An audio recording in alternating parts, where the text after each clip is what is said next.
একজন মুমিনের জীবনের সবচাইতে গুরুত্বপূর্ণ ইবাদত হচ্ছে নামাজ। এই নামাজ হলো ধর্মের খুঁটি।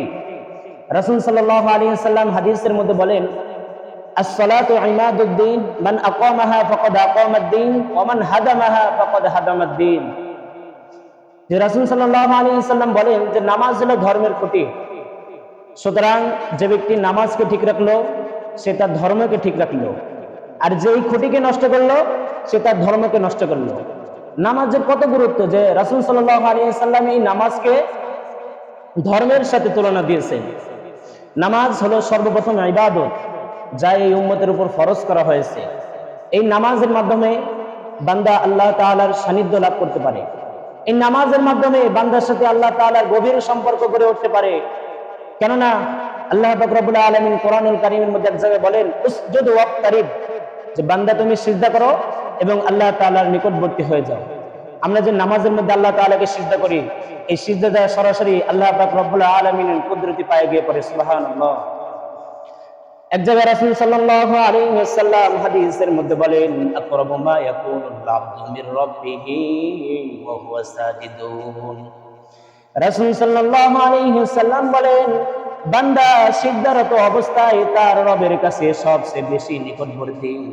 এখানে সিজদা দ্বারা উদ্দেশ্য হলো নামাজ, অর্থাৎ যার নামাজ যত বেশি হবে সে তত বেশি আল্লাহ তাআলার নৈকট্য অর্জন করতে পারবে।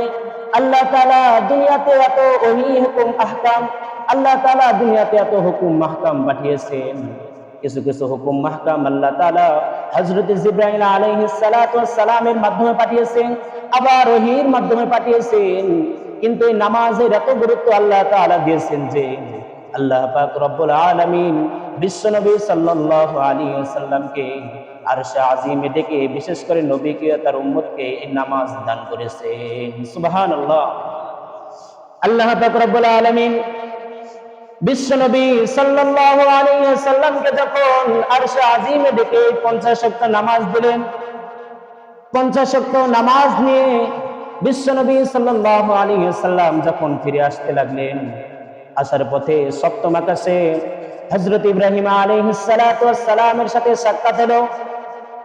ইব্রাহিম আলাইহিস সালাতু ওয়াস সালাম কিছুই বললেন না, কিন্তু যখন ষষ্ঠ আকাশে হযরত মূসা আলাইহিস সালাতু ওয়াস সালামের সাথে সাক্ষাৎ হলো, মূসা আলাইহিস সালাতু ওয়াস সালাম বললেন, ইয়া রাসূলুল্লাহ, ইয়া হাবিবাল্লাহ, আপনি আপনার উম্মতের জন্য কি হাদিয়া নিয়ে আসলেন? রাসূল সাল্লাল্লাহু আলাইহি ওয়াসাল্লাম বললেন, আমি আমার উম্মতের জন্য 50 ওয়াক্ত নামাজ হাদিয়া নিয়ে আসলাম। এই কথা শুনে মূসা আলাইহিস সালাতু ওয়াস সালাম বিশ্ব নবী সাল্লাল্লাহু আলাইহি ওয়াসাল্লামকে বলতে লাগলো, ইরজি ইলা রাব্বিকা ফাসালহু তাকফীফা ফাইন্না উম্মাতাকা লা তুতিকু যালিকা ওয়া ইন্নী ক্বাদ বালাউতু বানি ইসরাঈলা ওয়া খাবারতুহুম। যখন বিশ্ব নবী সাল্লাল্লাহু আলাইহি ওয়াসাল্লাম বলল যে আমি 50 ওয়াক্ত নামাজ হাদিয়া নিয়ে আসছি, এই কথা শুনে মূসা নবী বলল, ইরজি ইলা রাব্বিকা, আপনি আপনার রবের কাছে ফিরে যান, ফাসালহু তাকফীফা, এবং কিছু সহজ করে নিয়ে আসুন। ফাইন্না উম্মাতাকা লা তুতিকু যালিকা, কেননা আপনার উম্মতের জন্য এই বিধান কষ্টকর হবে। আপনার উম্মত প্রতিদিন এই 50 ওয়াক্ত নামাজ আদায় করতে পারবে না।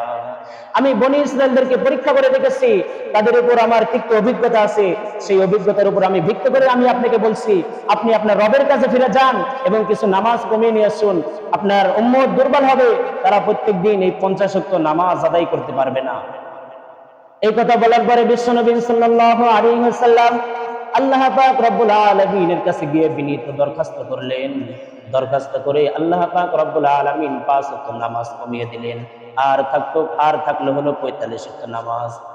এই 45 ওয়াক্ত নামাজ নিয়ে যখন বিশ্বনবী সাল্লাল্লাহু আলাইহি ওয়াসাল্লামের সাথে আবার মূসা নবীর সাক্ষাৎ হলো, মূসা নবী রাসূল সাল্লাল্লাহু আলাইহি ওয়াসাল্লামকে বলল, ইয়া রাসূলুল্লাহ, ইয়া হাবিবাল্লাহ, কি খবর, কি নিয়ে আসলেন? তখন বিশ্বনবী সাল্লাল্লাহু আলাইহি ওয়াসাল্লাম বলল, আল্লাহ তাআলা 5 ওয়াক্ত নামাজ কমিয়ে দিয়েছেন, আর থাকলো 45 ওয়াক্ত নামাজ। তখন মূসা আলাইহিস সালাতু ওয়াস সালাম আবার আগের কথাই বললেন যে আপনার উম্মত দুর্বল হবে, তারা প্রত্যেকদিন এই 45 ওয়াক্ত নামাজ আদায় করতে পারবে না। এরকম করে বলতে বলতে আল্লাহ রাসূল সাল্লাল্লাহু আলাইহি ওয়াসাল্লাম আল্লাহ তাআলার কাছে এবং মূসা আলাইহিস সালাতু ওয়াস সালামের কাছে 9 বার যাতায়াত করলেন। এই 9 বার করে প্রত্যেকবার 5 ওয়াক্ত করে আল্লাহ তাআলা কমিয়ে দিলেন। শেষমেশ আর থাকলো হলো 5 ওয়াক্ত। এই 5 ওয়াক্ত নামাজ নিয়ে যখন বিশ্বনবী সাল্লাল্লাহু আলাইহি ওয়াসাল্লাম আল্লাহ তাআলার কাছ থেকে আসতে লাগছিলেন। আসার পথে মুসা আলাইহিস সালাতু ওয়াস সালামের সঙ্গে আবার সাক্ষাৎ হলো। মুসা আলাইহিস সালাতু ওয়াস সালাম রাসূল সাল্লাল্লাহু আলাইহি ওয়াসাল্লামকে বললেন, ইয়া রাসূলুল্লাহ, কি খবর? রাসূল সাল্লাল্লাহু আলাইহি ওয়াসাল্লাম বললেন, আল্লাহ তাআলা প্রত্যেকদিন 5 ওয়াক্ত নামাজ ফরজ করে দিয়েছেন। এই কথা শোনার পরে মুসা নবী আবার বললেন যে, ইয়া রাসূলুল্লাহ, আপনি আপনার রবের কাছে আবার ফিরে যান এবং কিছু কমিয়ে নিয়ে আসুন।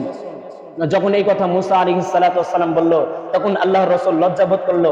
আল্লাহ রাসূল সাল্লাল্লাহু আলাইহি ওয়াসাল্লাম বলল, আমি আর যেতে পারবো না। এই বলে রাসূল সাল্লাল্লাহু আলাইহি ওয়াসাল্লাম নিজ দিকে তাকিয়ে রওনা হলেন। এমন সময় এমন একটি গায়েবী আওয়াজ হলো, মা ইবাদদালুল কাউলু লাদাইয়া ওয়া মা আনা বিদাল্লামিল লিল আবিদ। আল্লাহ তাআলা বলেন, আমার হুকুম কখনো পরিবর্তন হয় না, আর আমি বান্দার প্রতি বিন্দু পরিমাণও জুলুম করি না। এর মানে হলো, এই আয়াতের ব্যাখ্যা আছে যে বান্দা নামাজ পড়বে 5 ওয়াক্ত, কিন্তু আল্লাহ তাআলা তার আমলনামায় 50 ওয়াক্ত নামাজের সওয়াব লিখে দিবেন। সুবহানাল্লাহ। তাহলে যে কথা বলতেছিলাম, আল্লাহ তাআলা দুনিয়াতে অনেক ওহী হুকুম আহকাম পাঠিয়েছেন আল্লাহ তাআলা হযরত জিবরাইল আলাইহিস সালামের মাধ্যমে অথবা ওহীর মাধ্যমে। কিন্তু এই নামাজকে আল্লাহ তাআলা এত গুরুত্ব দিলেন যে আল্লাহ তাআলা নিজেই বিশ্বনবী সাল্লাল্লাহু আলাইহি ওয়াসাল্লামকে আরশে আজিমে ডেকে বিশেষভাবে নবীকে আর তার উম্মতকে এই নামাজ আল্লাহ তাআলা দান করেছেন। সুবহানাল্লাহ। এবার আসুন সৃষ্টি জীবের নামাজ। আল্লাহ তাআলা যে দুনিয়াতে এত মাখলুক সৃষ্টি করেছেন, আল্লাহ তাআলা সমস্ত মাখলুকের উপর কোনো না কোনো ভাবে এই নামাজকে ফরজ করে দিয়েছেন।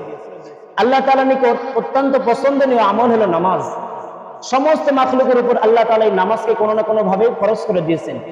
হযরত শাহ আব্দুল আজিজ মুহাদ্দিস দেলভী রাহমাতুল্লাহি আলাইহি বলেন, প্রত্যেক সৃষ্টির নামাজ তার সৃষ্টিগত অবস্থার অনুকূলেই রাখা হয়েছে। এর মানে হলো, কারো কারো নামাজ শুধু দাঁড়িয়ে, আবার কারো নামাজ শুধু রুকুতে রয়েছে, আবার কারো নামাজ শুধু সিজদাতে রয়েছে, আবার কারো নামাজ শুধু তাশাহুদের হালতে রয়েছে। যেমন গাছপালা দেখেন, এই গাছপালা সারাদিন দাঁড়িয়ে থাকে, এই গাছপালা সারাদিন দাঁড়িয়ে থেকে আল্লাহ তাআলার জিকির করে, এটাই হচ্ছে তার নামাজ। যেমন আবার কারো নামাজ যখন রুকুতে রয়েছে, যেমন গৃহপালিত পশু, চতুষ্পদ জন্তু, এদের নামাজ শুধু রুকুতে রয়েছে, এটাই তাদের নামাজ। আবার কারো নামাজ শুধু সিজদাতে রয়েছে, যেমন সাপ, বিশ্ব, কীট পতঙ্গ ইত্যাদি, এদের নামাজ শুধু সিজদাতে। আবার কারো নামাজ শুধু তাশাহুদের হালতে রয়েছে, যেমন পর্বতমালা। মোট কথা, আল্লাহ তাআলা যাকে যে হালতে সৃষ্টি করেছেন, সে নিজ নিজ অবস্থার সৃষ্টিকর্তার ইবাদত করে যাচ্ছে। আল্লাহ পাক রব্বুল আলামিন কুরআনুল কারীমের মধ্যে কথা এক জায়গায় বলেন যে, কুল্লুন কদ আলিমা সালাতাহু ওয়া তাসবিহা, প্রত্যেকে তার নামাজ ও তাসবিহ সম্পর্কে জেনে নিয়েছে, কিন্তু তাদের এই নামাজের বিনিময়ে আল্লাহ তাআলা তাদের কোনো কিছু দিবেন না। একমাত্র কেবলমাত্র শুধুমাত্র এই পূর্ণাঙ্গ নামাজ আল্লাহ তাআলা এই মুমিনদেরকে দান করেছেন। বলুন সুবহানাল্লাহ। এর বিনিময়ে আল্লাহ তাআলা রেখেছেন জান্নাত ও তার অফুরন্ত নিয়ামত। সমস্ত নবী রাসূল এই নামাজের অনুসারী ছিলেন। নবী রাসূলুল্লাহ নিজে নামাজ পড়েছেন এবং পরিবারকে নামাজের হুকুম দিতেন। যেমন আল্লাহ পাক রব্বুল আলামিন কোরআনুল কারীমের মধ্যে এক জায়গায় সূরাতুল মারইয়ামের 55 নম্বর আয়াতের মধ্যে বলেন, ওয়া কানা ইয়া'মুরু আহলাহু বিস-সালাতি ওয়াজ-যাকা ওয়া কানা 'ইনদা রাব্বিহি মারদিয়া। আল্লাহ পাক রব্বুল আলামিন এখানে ইসমাঈল আলাইহিস সালাতু ওয়াস সালামের কথা বলতেছেন যে তিনি ইসমাঈল আলাইহিস সালাতু ওয়াস সালাম তিনি তার পরিবারকে নামাজ এবং যাকাতের হুকুম দিতেন। ওয়া কানা ইনদা রাব্বিহি মারদিয়া, তিনি তার রবের কাছে ছিলেন পছন্দনীয়। আল্লাহ পাক রব্বুল আলামিন অন্য এক জায়গায় মুসা আলাইহিস সালাতু ওয়াস সালামকে নামাজের নির্দেশ দিচ্ছেন।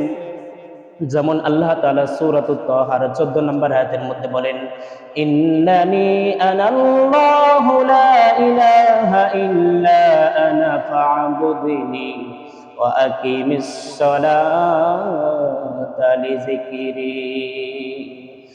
আল্লাহ পাক রব্বুল আলামিন এখানে মুসা আলাইহিস সালাতু ওয়াস সালামকে নামাজের নির্দেশ দিচ্ছেন। আল্লাহ তাআলা এখানে বলতেছেন যে আমি একমাত্র ইলাহ, আমি ছাড়া অন্য কোনো ইলাহ নাই। ও মুসা, তুমি আমার ইবাদত করো এবং তুমি আমার শরণার্থে আমার নামাজ কায়েম করো। আল্লাহ পাক রব্বুল আলামিন সূরাতুত তাহার 132 নম্বর আয়াতের মধ্যে আমাদের নবী বিশ্বনবী সাল্লাল্লাহু আলাইহি ওয়াসাল্লামকে নামাজের হুকুম দিচ্ছেন। আল্লাহ পাক রব্বুল আলামিন বলেন, وَأْمُرْ أَهْلَكَ بِالصَّلَاةِ وَاصْطَبِرْ عَلَيْهَا لَا نَسْأَلُكَ رِزْقًا نَحْنُ نَرْزُقُكَ وَالْعَاقِبَةُ التقوى আল্লাহ পাক রব্বুল আলামিন বিশ্ব নবী সাল্লাল্লাহু আলাইহি ওয়াসাল্লামকে বলছেন ওয়া'মুর আহলাকা, হে নবী আপনি আপনার পরিবারকে নামাজের হুকুম দিন, ওয়াসতাবির আলাইহা, এবং নিজে হুকুম দিলে হবে না, আপনি এর উপর অটল থাকুন। এর মানে হলো নিজে নামাজ পড়ুন এবং পরিবারকে নামাজের নির্দেশ দিন। এই অর্ডার আল্লাহ তাআলা বিশ্বনবী সাল্লাল্লাহু আলাইহি ওয়াসাল্লামকে বলতেছেন যে ওয়া'মুর আহলাকা বিস-সালাতি ওয়াসতাবির আলাইহা, নবী আপনি নিজে নামাজ পড়েন এবং আপনার পরিবারকে নামাজের দাওয়াত দিন। আল্লাহ নাসলুকা রিজকা, নবী শুনে রাখো আমি আপনার থেকে রিজিক চাই না, নাহনু নারযুকুকা, বরং আমি আপনাকে রিজিক দেই। এরপর আল্লাহ পাক রব্বুল আলামিন সূরাতুল ইব্রাহিমের 40 নম্বর আয়াতের মধ্যে বলছেন ইব্রাহিম আলাইহিস সালাতু ওয়াস সালাম আল্লাহ তাআলার কাছে দোয়া করতেছেন রব্বি জাআলনি মুকিমাস সালাতি ওয়া মিন যুররিয়্যাতি রব্বানা ওয়া তাকাব্বাল দুআ।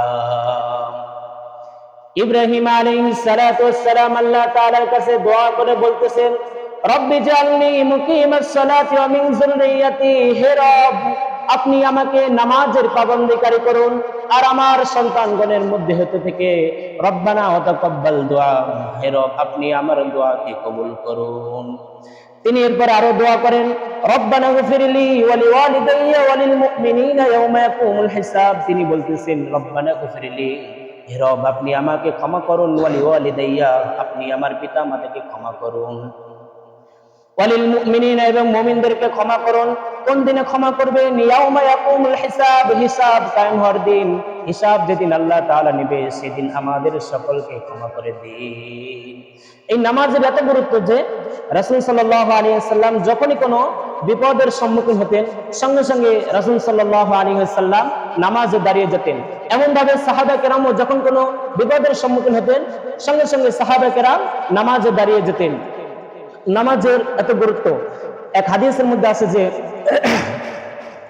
রাসূল সাল্লাল্লাহু আলাইহি ওয়াসাল্লাম বলেন ইন্না আউওয়ালা মা ইউহাসাবু বিহিল আবদু ইয়াউমাল কিয়ামাতিস সালাহ, যে বান্দার কিয়ামতের দিন সর্বপ্রথম বান্দার যে হিসাব নেওয়া হবে সেটা হলো 5 ওয়াক্ত নামাজের হিসাব নেওয়া হবে।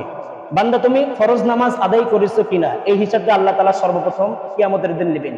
বিশ্বনবী সাল্লাল্লাহু আলাইহি ওয়াসাল্লাম এটা বলেন না যে কিয়ামতের দিন সর্বপ্রথম কোন জিনাকারীর হিসাব নেওয়া হবে, কিয়ামতের দিন সর্বপ্রথম কোন সুদখোরের হিসাব নেওয়া হবে, কিয়ামতের দিন সর্বপ্রথম একজন আরেকজনের জমি মেরে খেয়েছে এই হিসাব নেওয়া হবে। বিশ্বনবী সাল্লাল্লাহু আলাইহি ওয়াসাল্লামের কথা বলেন নাই, তিনি বলেছেন ইন্না আউওয়ালা মা ইউহাসাবু বিহিল আবদু ইয়াউমাল কিয়ামাতিস সালাহ, বান্দার সর্বপ্রথম কিয়ামতের দিন যে হিসাব নেওয়া হবে সেটি হলো নামাজের হিসাব। এক হাদিসে আছে আম্মা জান আয়েশা রাদিয়াল্লাহু তাআলা আনহা বর্ণিত, তিনি বলেন যে রাসূল সাল্লাল্লাহু আলাইহি ওয়াসাল্লাম আমাদের সাথে আনন্দ ফুর্তি করতেন, আমাদের ঘরের কাছে তিনি সহযোগিতা করতেন, কিন্তু যখন আজান হয়ে যেত, যখন মুয়াজ্জিনের গলায় তিনি শুনতে পেত আল্লাহু আকবার আল্লাহু আকবার, এই বাক্যটা শোনা মাত্র রাসূল সাল্লাল্লাহু আলাইহি ওয়াসাল্লাম আমাদের থেকে এমন ভাবে বিদায় নিতেন যেন তিনি আমাদেরকে চিনতেন, যেন তিনি আমাদেরকে আর চিনেন না। এর মানে হলো যখনই আজান হয়ে যেত রাসূল সাল্লাল্লাহু আলাইহি ওয়াসাল্লাম এমন ভাবে নামাজের দিকে দৌড়ে যেতেন যেমন মনে হতো দুনিয়ার আর কোনো মায়া মমতা তাকে আর ঠেকা রাখতে পারতো না। বলেন সুবহানাল্লাহ। হযরত ওমর রাদিয়াল্লাহু তাআলা আনহু সম্পর্কে বর্ণিত আছে হযরত ওমর রাদিয়াল্লাহু তাআলা আনহু নামাজের মধ্যে নামাজ পড়তেছেন, ইমামতি করতেছেন, এমন সময় জৈনিক এক ইহুদি বর্ষা দিয়ে আঘাত করলো। হযরত ওমর রাদিয়াল্লাহু তাআলা আনহু শরীর থেকে টপ টপ করে রক্ত ঝরে পড়ছিল। তিনি যখন আশঙ্কা করলেন যে আমি আর নামাজের মধ্যে দাঁড়িয়ে থাকতে পারবো না, তিনি নামাজটা ছেড়ে দিয়ে পিছন থেকে হযরত আব্দুর রহমান ইবনে আউফ রাদিয়াল্লাহু তাআলা আনহুকে হাত ধরে ইমামতি করার জন্য সামনে এগিয়ে দিলেন। এর মানে তিনি এখানে বোঝাতে যাচ্ছেন যে আগে নামাজের ফিকির করো। হযরত ওমর রাদিয়াল্লাহু তাআলা আনহু যখন অজ্ঞান হয়ে গেলেন, অজ্ঞান হয়ে যাওয়ার পরে যখন হযরত ওমরের জ্ঞান ফিরে আসলো, কেউ একজন তাকে নামাজের কথা মনে করে দিল। হযরত ওমর রাদিয়াল্লাহু তাআলা আনহু বললেন তোমাদের যে বাকি নামাজ ছিল তোমরা কি সেই নামাজ আদায় করেছো কিনা? কেমন ছিলেন হযরত ওমর রাদিয়াল্লাহু তাআলা আনহু? তিনার জ্ঞান ফিরে আসার সঙ্গে সঙ্গে তিনি যে ওই দিন নামাজের সময় তাকে যে বর্ষা মারা হয়েছিল ওই নামাজের কথা তিনি বলতেছেন যে তোমাদের যে নামাজ বাকি ছিল বাকিগুলো নামাজ কি তোমরা আদায় করেছো? কেমন ছিল হযরত ওমর রাদিয়াল্লাহু তাআলা আনহু? এমনকি রাসূল সাল্লাল্লাহু আলাইহি ওয়াসাল্লাম যখন ইন্তেকাল করবেন, রাসূল সাল্লাল্লাহু আলাইহি ওয়াসাল্লামের শেষ ওসিয়ত নসিহত যেটা ছিল আসসালাত আসসালাত, বান্দা তুমি নামাজ পড়ো, বান্দা তুমি নামাজ পড়ো। এবার আসুন নামাজের ফজিলত সম্পর্কে আলোচনা করা যাক। হযরত আবু যর রাদিয়াল্লাহু তাআলা আনহু থেকে বর্ণিত, তিনি বলেন রাসূল সাল্লাল্লাহু আলাইহি ওয়াসাল্লাম একবার শীতকালে বাইরে তাশরিফ নিয়ে গেলেন। ওই সময় গাছ থেকে অনেক পাতা ঝরছিল। রাসূল সাল্লাল্লাহু আলাইহি ওয়াসাল্লাম গাছের একটি ডাল ধরলেন, ফলে আরো পাতা ঝরে পড়ল। ওই সময় রাসূল সাল্লাল্লাহু আলাইহি ওয়াসাল্লাম আবু যরকে ডেকে বলল, ইয়া আবু যর। আবু যর বলল, লাব্বাইকা ইয়া রাসূলুল্লাহ, হে আল্লাহর রাসূল, আমি হাজির। তখন রাসূল সাল্লাল্লাহু আলাইহি ওয়াসাল্লাম বললেন, এই যে তুমি দেখতেছো গাছ থেকে পাতা ঝরে পড়তেছে, ঠিক একই ভাবে মুমিন বান্দা যখন আল্লাহ তাআলাকে রাজি খুশি করার জন্য একমাত্র একনিষ্ঠের সাথে নামাজ পড়ে, তখন তার থেকে গুনাহসমূহ ঠিক এইভাবে ঝরে পড়ে। সুবহানাল্লাহ। মুমিন বান্দা যখন নামাজ পড়ে, দেখবেন শীতকালে কিছু মেহগনি গাছ আছে, দেখবেন এমন সময় হয় দেখবেন গাছে একটা পাতাও থাকে না। ঠিক রাসূল সাল্লাল্লাহু আলাইহি ওয়াসাল্লাম এই কথাই বলতেছেন যে মুমিন বান্দা যখন নামাজ পড়ে তার থেকে গুনাহ ঠিক ওইভাবে ঝরে পড়ে যেমন ভাবে গাছের একটা পাতা নেই, আল্লাহ তাআলা তার সব গুনাহ এইভাবে মাফ করে দেন। সুবহানাল্লাহ। এবার আসুন, আল্লাহ পাক রব্বুল আলামিন নামাজ ব্যক্তিকে যে 5টি পুরস্কার দিবেন, 1 নম্বর পুরস্কার হলো আল্লাহ তাআলা রুজি রোজগার ও জীবনের সংকীর্ণতা হতে তাকে মুক্ত করবেন। 2 নম্বর, কবরের আযাব তার থেকে উঠে নেওয়া হবে, কারণ আখিরাতের ঘাটির সময়ের মধ্যে থেকে প্রথম ঘাটি হলো কবর। এই কবর থেকে যে মুক্তি পাবে সে সব জায়গা থেকে মুক্তি পাবে, আর এই কবরে যে থেকে যাবে সে সব জায়গায় থেকে যাবে। হযরত উসমান গনি রাদিয়াল্লাহু তাআলা আনহু, যিনি বিশ্বনবী সাল্লাল্লাহু আলাইহি ওয়াসাল্লামের জামাই ছিলেন, তিনাকে আল্লাহ তাআলা দুনিয়াতে জান্নাতের সার্টিফিকেট দিয়েছিলেন। তিনি যখন কবরের পাশ দিয়ে যেতেন এত পরিমাণ কান্না করতেন যে তার দাড়ি মুবারক ভিজে পানি টপ টপ করে নিচে পড়তো। এক সাহাবা কেরাম জিজ্ঞাসা করলেন যে আপনাকে তো অত অন্য সময় এত কান্না করতে দেখা যায় না, আপনি কবরের সামনে আসলে যে পরিমাণ কান্না করেন। তখন উসমান গনি রাদিয়াল্লাহু তাআলা আনহু বললেন যে এই কবর হলো ঘাটি, আখিরাতের ঘাটির সময়ের মধ্যে তো প্রথম ঘাটি, সুতরাং এখান থেকে যে মুক্তি পাবে সে সব জায়গা থেকে মুক্তি পাবে। 3 নম্বর পুরস্কার হলো আল্লাহ তাআলা নামাজি ব্যক্তিকে আমল নামা ডান হাতে দিবেন, কারণ আমল নামা যদি কারো বাম হাতে দেওয়া হয় তাহলে সে ধ্বংস হয়ে যাবে। 4 নম্বর পুরস্কার, আল্লাহ তাআলা তাকে পুলসিরাত বিদ্যুতের গতিতে পার করে দিবেন। এই পুলসিরাত এমন একটি রাস্তা, 500 বছরের রাস্তা, যার নিচে রয়েছে জাহান্নামের আগুন। চোখের পলকে বিজলির গতিতে আল্লাহ তাআলা এই পুলসিরাত পার করে দিবেন। 5 নম্বর হলো আল্লাহ তাআলা তাকে বিনা হিসাবে জান্নাতে দিবেন, কারণ আল্লাহ তাআলা তাকে বিনা হিসাবে তাকে জান্নাতে দিবেন।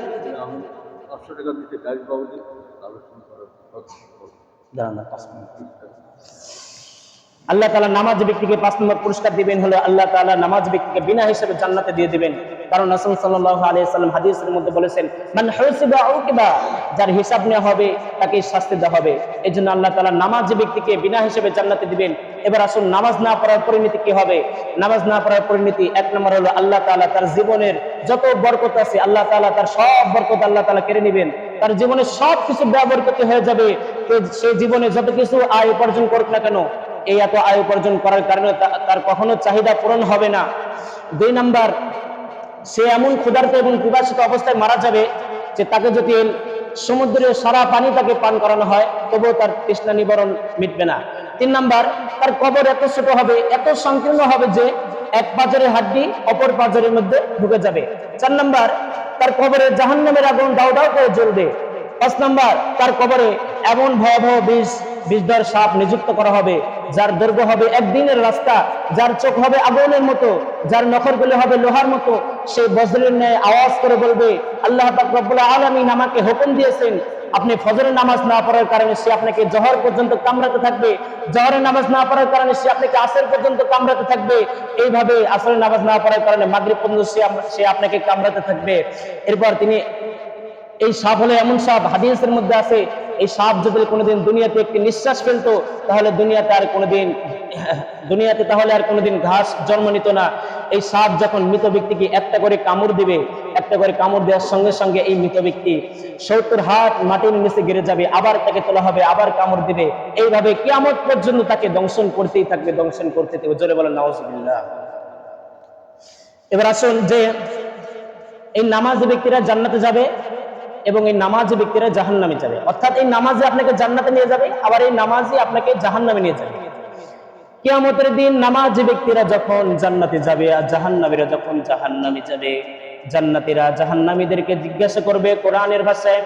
আল্লাহ পাক রব্বুল আলামিন সেই কথা সূরাতুল মুদ্দাসসিরের 42 নম্বর আয়াতের মধ্যে বলছেন, মা সালাকাকুম ফি সাকর ক্বালু লাম নাকু মিনাল মুসাল্লিন। জান্নাতীরা জাহান্নামীদেরকে জিজ্ঞাসা করবে, মা সালাকাকুম ফি সাকর, কোন জিনিস তোমাদেরকে জাহান্নামে নিক্ষেপ করলো?